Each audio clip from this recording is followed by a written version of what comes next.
Hi friends, welcome to my channel. ಎಲ್ಲರೂ ಹೇಗಿದ್ದೀರಾ? ನೀವೆಲ್ಲರೂ ಚೆನ್ನಾಗಿದ್ದೀರಾ ಅಂಥೇಳಿ ನಾನು ಭಾವಿಸ್ತೇನೆ.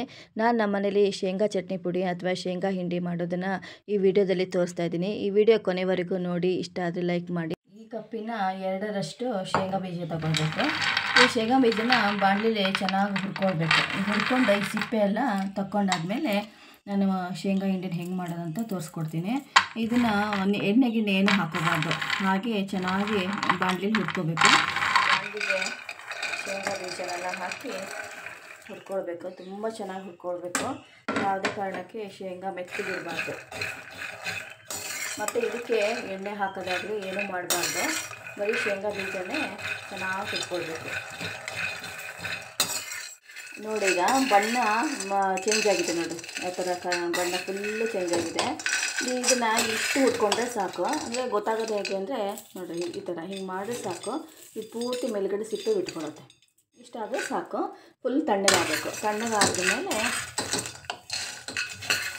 ಶೇಂಗಾ ಹಿಂಡಿ ಮಾಡೋಕ್ಕೆ ರೆಡಿಯಾಗಿರುತ್ತೆ. ಈ ಥರದ ಶೇಂಗಾ ಬೀಜ ಜೊತೆಗೆ ಬೆಳ್ಳುಳ್ಳಿ ಅಂದರೆ 3 ಗಡ್ಡೆ ಹಾಕಬೇಕು. ಈ 3 ಗಡ್ಡೆನ ಸಿಪ್ಪೆ ಎಲ್ಲ ತೆಗೆದು ಈ ಥರ ರೆಡಿ ಮಾಡ್ಕೋಬೇಕು.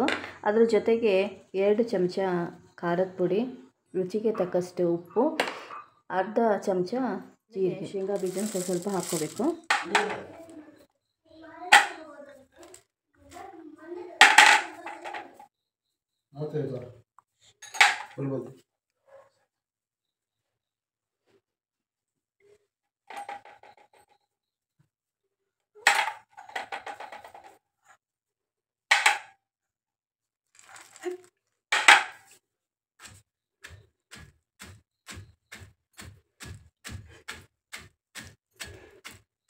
ಈ ಥರ ಫಸ್ಟ್ ಕುಟ್ಕೋಬೇಕು. ಈ ಥರ ಒಳ್ಳಲ್ಲಿ ಕುಟ್ಟಿದ್ರೆ ಮಾತ್ರ ಶೇಂಗಾ ಹಿಂಡಿ ಒಳ್ಳೆ ಪರಿಮಳನೂ ಇರುತ್ತೆ, ರುಚಿನೂ ಇರುತ್ತೆ.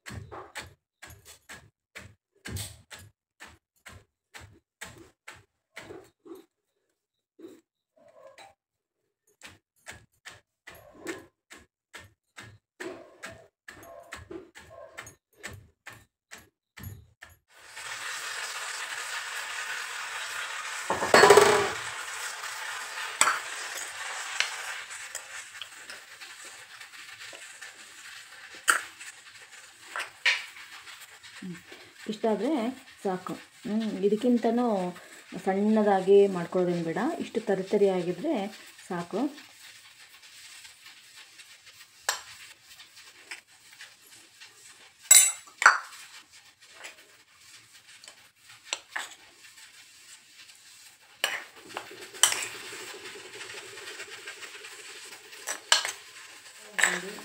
ರೆಡಿಯಾಗಿದೆ. ಜೊತೆಗೆ ಮೊಸರು. ಇದ್ರ ಜೊತೆಗೆ ಚಪಾತಿ ಆಗಲಿ ಜೋಳದ ರೊಟ್ಟಿ ಆಗಲಿ ಒಂದು ಒಳ್ಳೆ ಟೇಸ್ಟ್ ಕೊಡುತ್ತೆ. ಇದು ಶೇಂಗಾ ಹಿಂಡಿನ 1 ಚಮಚ ಅಥವಾ ನಿಮಗೆ ಎಷ್ಟು ಬೇಕೋ ಅಷ್ಟು, 1 ಚಮಚ ಆಗಲಿ 2 ಚಮಚ ಆಗಲಿ ಹಾಕ್ಕೊಂಡು ಇದ್ರ ಮೇಲೆ ಹಿಂಗೆ ಮೊಸರು ಹಾಕ್ಕೊಳ್ಬೇಕು. ಮೊಸರು ಹಾಕ್ಕೊಂಡು ಚಪಾತಿ ಜೊತೆಗೆ ಬೆಳಗಿನ ತಿಂಡಿಗಾಗಿರ್ಬೋದು, ಸಂಜೆ ರಾತ್ರಿ ಊಟಕ್ಕಾಗಿರ್ಬೋದು ಒಂದು ಒಳ್ಳೆ ಟೇಸ್ಟ್ ಕೊಡುತ್ತೆ.